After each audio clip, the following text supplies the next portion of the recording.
Hello बच्चों, let's read the question. The question से find the value of p if the mean of the following distribution is 20। इस question में x observation है और f उसकी respective frequency है। तो इस क्वेश्चन में हमें मीन दिया हुआ है, मीन इक्वल टू 20, और हमें p की वैल्यू फाइंड आउट करनी है।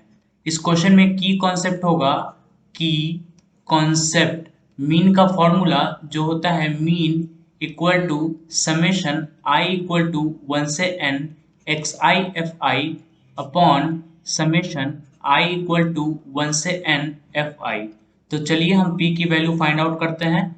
तो p की वैल्यू फाइंड आउट करने के लिए हमें सबसे पहले समेशन i इक्वल टू 1 से n x i f I find करना होगा। यहाँ पे n की वैल्यू होती है नंबर ऑफ गिवन ऑब्जर्वेशन। इस क्वेश्चन में नंबर ऑफ गिवन ऑब्जर्वेशन 5 है, इसीलिए n की वैल्यू 5 हो जाएगी। तो n की वैल्यू हो जाएगी 5। अब हमें summation x i f I find करने के लिए हम दिए गए ऑब्जर्वेशंस को x1 x2 and so on मान लेंगे और उसके रिस्पेक्टिव फ्रीक्वेंसीज को f1 f2 and so on मान लेंगे। तो समेशन एक्स आई एफ आई हो जाएगा x1 into F one plus x2 into F two plus dash dash dash x5 into F five. इसे सिंप्लीफाई करेंगे तो ये हो जाएगा 15 into two plus 17 into three plus 19 into four plus 20 plus p into 5p plus 23 into six. इसे हम simplify करेंगे तो ये हो जाएगा 30 plus 51 plus 76 plus 100p plus 5p square plus 138। इसे सिंप्लीफाई करेंगे तो ये हो जाएगा 295 plus 100p plus 5p square. अब हम समेशन i इक्वल टू 1 से 5 एफ आई निकालेंगे। तो इसे निकालने के लिए हम दिए गए सारे फ्रीक्वेंसीज को आपस में ऐड कर देंगे।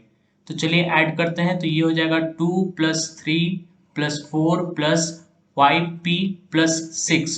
तो ये हो जाएगा 15 प्लस 5p।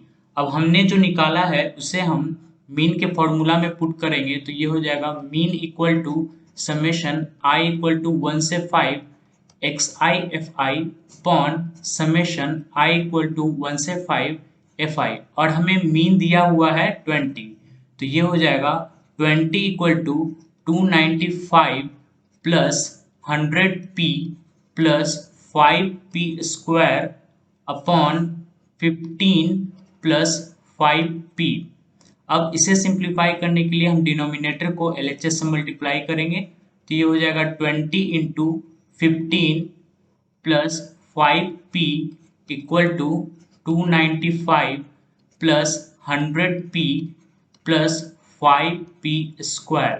इसे फर्दर सिंप्लीफाई करने के लिए इसे मल्टीप्लाई करेंगे। तो ये हो जाएगा ये हो जाएगा 300 plus 100p equal to 295 plus 100p plus 5p square. इसे सिंप्लीफाई करेंगे तो ये हो जाएगा 300 minus 295 plus 100p minus 100p equal to 5p square.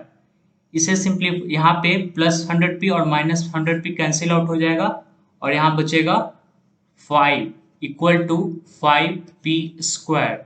So p square हो जाएगा 5 अपॉन 5 विच इक्वल टू 1। यहाँ पे p की दो वैल्यू आएगी, एक +1 और एक -1। और इस क्वेश्चन में हमें फ्रीक्वेंसीज की वैल्यू दी गई है, सॉरी इक्वेशन में फ्रीक्वेंसी दी गई है 5p। अगर हम एक p इक्वल टू +1 पुट करेंगे तो हो जाएगा 5, और p इक्वल टू अगर -1 पुट करेंगे तो फ्रीक्वेंसी की वैल्यू हो जाएगी -5। और हमें ये पता है कि फ्रीक्वेंसीज की वैल्यू निगेटिव नहीं हो सकती है, इसीलिए फ्रीक्वेंसी की वैल्यू हमेशा पॉजिटिव होगी। इसीलिए यहाँ पे p की वैल्यू हो जाएगी 1, sorry +1। So P equal to 1। So यहाँ पे final answer is, so the final answer is 1। Hope you understand it well. Best of luck. Thank you.